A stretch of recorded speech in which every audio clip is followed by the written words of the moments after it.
Shalom. Giving all praise here, how about Shemel Shabbat Shem Kakadash. Shalom to the hopeful elect out there. This is going to be a response, short video response to people say there's no such thing as a charagma. This is put up on Disappoint the Wicked.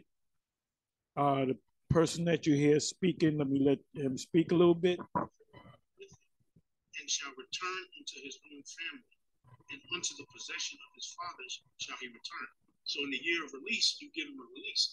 Now when he gets that release, the brother put in there the scripture, Deuteronomy 15 and 17.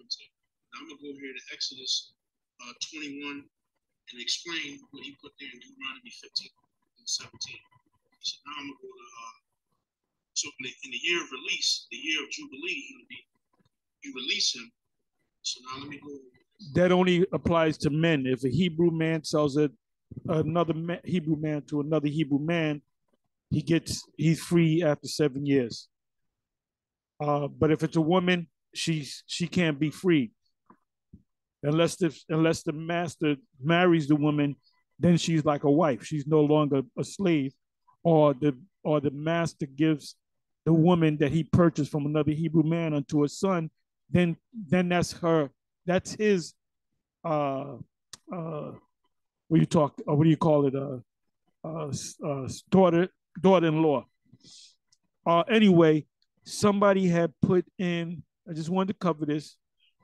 Somebody had put in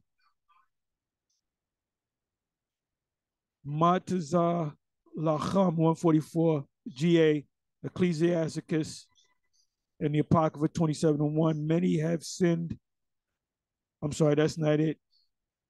I want the second verse. That's a part of it, but I want the second verse. Ecclesiasticus 27 verse 2. As a nail sticketh fast between the joinings of the stones, so doeth sin stick close between buying and selling. Now this scripture right here has nothing to do with the charagma. You got other guys out there that'll bring that scripture out too, but it has nothing to do with the charagma.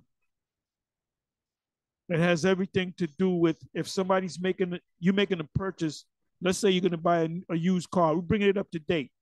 You bring it because it talks about the unbalanced weight. I'm not going to go all into the subject of that, but I'm bringing it up to date. You buy a car, you know that the car has a slow leak in the system, or there's an electrical part, electrical problem with the car, but it only happens maybe once a week. You run into that problem, or if you turn on the AC, after 5 minutes. So people check everything and it doesn't come up. Then they found out a week later, hey, I got a electrical problem. So as is, you just fix it. I had that happen to me. The guy sold me the car, and I found out there was an electrical problem with the car, but I took it to my mechanic, and it was no big deal. It was like $100 and something. It was no big deal, but he couldn't fix it, so he sold it to me. So I had a good car. So that's what that means. That's what that means. So it's sin sticketh close between buying and selling, because if I say, is there any problems with the car? You're going to say, no, you just sin. You know that there's an electrical problem in the car. So that's what it means, buying and selling. I'm buying a car, you're selling the car.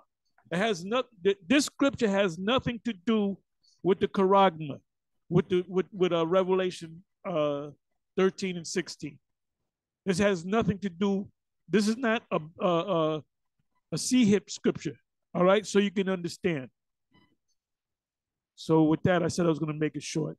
Anyway, with that, I'm going to say shalom. You can continue to watch this video. This video has been going for almost an hour. I don't know how far he's going to go with this, but I'm going to say shalom.